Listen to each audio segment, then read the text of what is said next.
Okay. Thank you again, everybody, for joining. My name is Marcia Skervin. I am with you for 15 minutes, and I will be talking about steps in making sales and cost plans. All right, so this is going to be very informative for your business, and it's some little tips. We're just gonna, have some good chat. 15 minutes so that you can get an appreciation of what kind of step you need to make in terms of your sales and your cost plan. Because would you agree that every business must make money? We don't say the business of failing, right? That's true. Yeah. We are in the business Quick of... question, can I make notes on phone? Oh, wonderful. Go ahead. So you're in the business of making money. But you cannot make money if you're not strategic and systematic, right? Would you agree? Alright, so for the purpose of social distance, we have persons in their mask. I am without mask, but we have social distance. So when you have questions, you're going to have to project a little louder, Yes. so that, everybody can hear what is going on and can understand what is it about, right? Alright, so I'm going to go around the room and just get a picture. I know, and don't think that your business has to be a big, expansive business. Don't think that way. Let's think about what it is that we're doing now, and that is our business. And these are some keys, these are some systems that will help you to kind of have your business on a particular platform to make it stronger, right? So for you, Dwight, what would you say your business is? I think my business buying and selling. Buying and selling. What product? I think I have two business ideas that I want to work on. I think I have chicken business Okay. and buying juices and all these things. Okay. Well, hi, my name is Andrea, and my business is pastry making and natural juice. Okay. Andrew?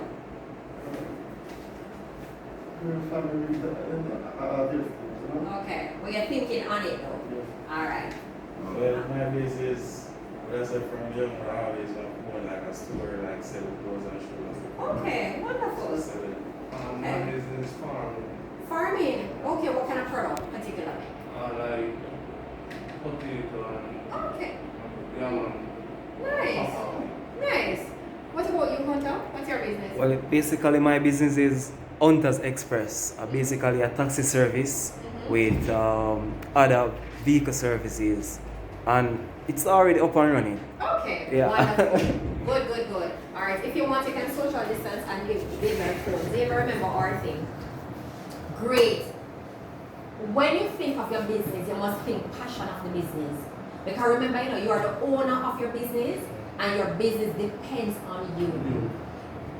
I tell people, my years of working for people has trained me very well to own my own business. And I respect and I honor employment. Because I know that when I'm a business owner, I'm going to employ people. And I want them to behave the same way that I did.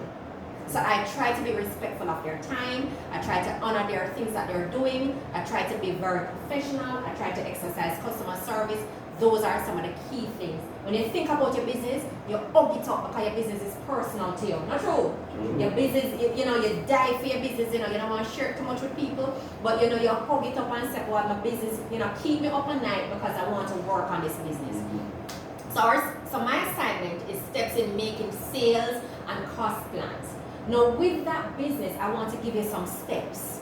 And these steps are going to be helping you into making your sales and also costing, making some because you can have a great product, and if you don't cost your product properly, you know that you run into problems because you're not profitable. That's so true. And you're so frustrated because your business is going down and because you're not costing properly. Can somebody tell me what they think go into costing a product? Any idea? What do you think go into costing a Probably product? how much you spend on the product, and like times it like for instance, if I buy like she sells shoes, she'll have probably put the price of all of the items that she put into it, cost of the bottle. Then if you put electricity costs for blend and stuff like that, so probably that would have We need to give him a round of applause. Yeah. I love that. You see what thinking costs, and that is true. And in that cost, it is broken down. This is why you hear accounting come with terms variable and fixed costs.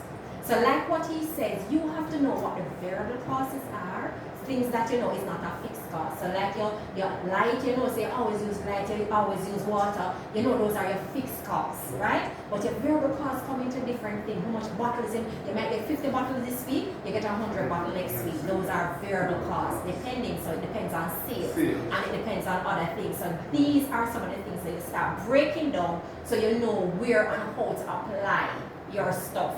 So when you start doing those numbers, can I tell you something? I was afraid of numbers. I'm going to be honest. I was honestly afraid of numbers from high school right down. I was literally afraid of numbers because I don't like math, to be honest. But I recognize that I have to move my thinking beyond that. And it was a mind block. Because if I'm going to be successful at anything that I do, I have to analyze why I'm doing it. And I have to see the value that it brings back. Anything at all. So even if I have a friendship, you have to see the value of the friendship. You understand? And even if I have some, I have to see the value. If I eat the food, I have to see the nourishment of it for my body. Mentally, I have to see it, I have to speak it. And this is why for me, I don't throw words around because they are very powerful and I internalize them a total different way. If you notice how I operate, I don't speak loosely. I don't like it. You understand? Things like that I don't practice. Now, we get into the steps in making sales. So you have to understand the product that you have. And one of the things you have to look at is which need will my business fulfill?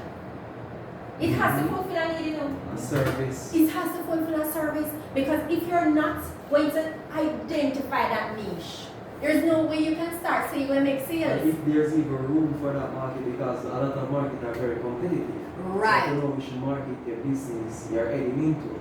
Absolutely, and this is why it is important in making that sales and cost plan. First, you have to just get down to it. What is it that I'm going to be fulfilling? Now, I want you to apply this to your business. And these questions you start asking yourself. Because sometimes, you know, after the session, people find out that this is not the business I should be in, you know. And that is okay. That is okay. Stepping stone, you just move to the business that you should be in. Because it's not all business are for everyone. Alright? So after you've decided that I'm going to fulfill this need, you're going to say, what service will I provide? So this is a different thing, you know. You find a niche, what is the service that you're going to provide? Now, when I started my Connect Your Dot business over 20 years ago, literally 20 years ago, why I started this business, there was a need in the market to connect people who have no opportunities. And when I say no opportunities, meaning, when I started and leave school, I never knew no big shot. I never know nobody where I could have called to get a job. I never know nobody where we could have a godfather or godmother. I had to work really hard.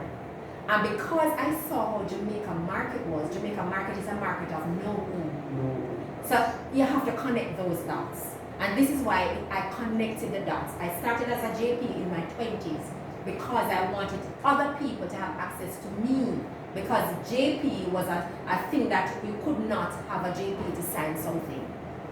So in that business need that I saw, the service that I provided was a recruitment service, an HR consultant business, a mentoring and a coaching and a training business, because I wanted to connect those people who truly wanted an opportunity, who truly wanted to start their life somewhere, but just could not make that connection to an employment. And they never have to pay for it like no scammer. You know what I mean? So these are some of the business needs that I saw for myself. So what I'm talking about now, I want you to place it with your own business and see where you will be kind of analyzing this step and say, all right, so this is how we can steps in making some sales and cost plans, because we're going to get down to the cost factor soon. To whom will I sell? And I just wrapped it up a while ago. I wanted to sell Connect Your Dots to people who really wanted to work, really wanted an opportunity, wanted a door to be open, but just couldn't find a door. I knew that position because I wanted to start at a level that I said, what if a door just could have opened? Once the door open, I kick it off and jump in. Not true? Yeah, but it just never opened. And I knew that experience. So this is why that to whom would I sell my services to was very important. Now here's the nitty-gritty. How will I sell my goods and services? How am I going to package this thing? How am I going to package this thing? Marketing. Testimonials. Yeah. Testimonials is important because if other people don't know what's happening, then you can get recommended. When I drink Andrew juice and say the juice is good, Hunter go buy it. Dwight go buy it. Xavier go buy it. Because the juice is good. Yeah. You understand? When I say my services is about this, testimonial, feedback, all of this is important, right? Now, how much will my business depend on an impact environment is very important, but let's go to costing. We just talked about the variable and the fixed costs. Now, with everything in terms of arrive at a total cost of your product, I remember some of you were in the session before when we talked about, the types of business and doing the business analysis. When you transfer the raw materials into the finished good, there's a process, there's a cost. Yes. You have to know, factor into your little business, not care how the business small is, your little business. All of those costs that make your finished product a reality. When you factor that finished cost into the product, you are now going to arrive at a true cost for your product. So sometimes people sell it, and they say, oh, it's $10 for this, but it's not $10. It's actually $15 to make this. So you're shortchanging yourself and you're not making a profit because you did not cost yourself properly. You did not put in all the fixed variable and material costs that this requires, and now you're not making a profit. So you get frustrated. You get this franchise. You no longer want to do the business. The business has potential, but because you're not drilling down in the steps that making sales and costing plans properly, this is where we come in. That's why it's always good to have a business coach. Won't you agree? Yes. That's why it's always good to train, don't it? Because some of the things I am learning too. Some of the things when I start learning, I'm like, oh my goodness, in my 18 years, I'm just learning this. And learning is an ongoing thing, Yes, ma'am. Learning is ongoing, and when you start seeing some things manifest in your life, you're gonna start feeling so confident, so powerful. People wonder, oh, you just start walking a place that you own it. I mean that, I don't know. Just walking it like I own it because I'm confident in what you're delivering. But you can't deliver without knowledge. You can't deliver without the training. You understand? So this is where we're coming for you to tighten your business so that you can get the necessary feed and expertise to grow that business. Any question? Quick question. Sure, go ahead. I'm not sure if you relate to this. Financial advice and business coach are the same thing? No, they're two different things. A finance person will just drill down into the financial profit and loss statements, your variable, your fixed costs, your material costs go down into your things like that. But your business coach now will sit with you and have discussions in terms of what kind of business, just like we're going through the steps now. All aspects of the business to determine whether or not this business is actually for you. Is the environment suited for this that you're bringing in? Let me give you a perfect example.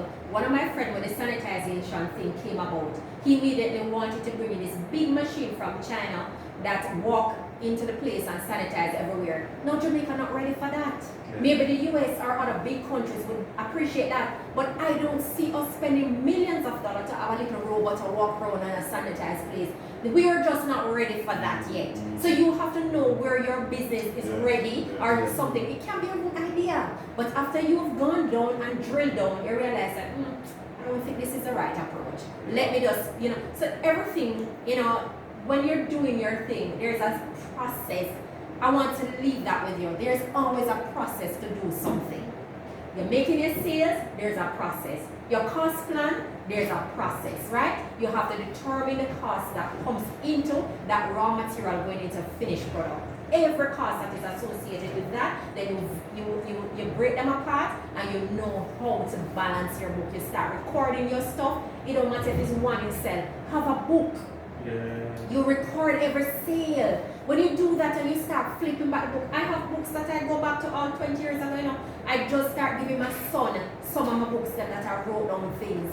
And when I'm even appalled at what I wrote because I didn't even remember. And then when I see how the impact of it, I realize that if you don't write down stuff, you're not going to be able to move your thought pattern in a different way. I thank you so much for journeying with me today. It was really enlightening. How was it for you? Wonderful, wonderful, wonderful. Thank you so much. And again, remember, everybody who attends, you have a free session. All right? Good, good, good. Thank you so much. Well,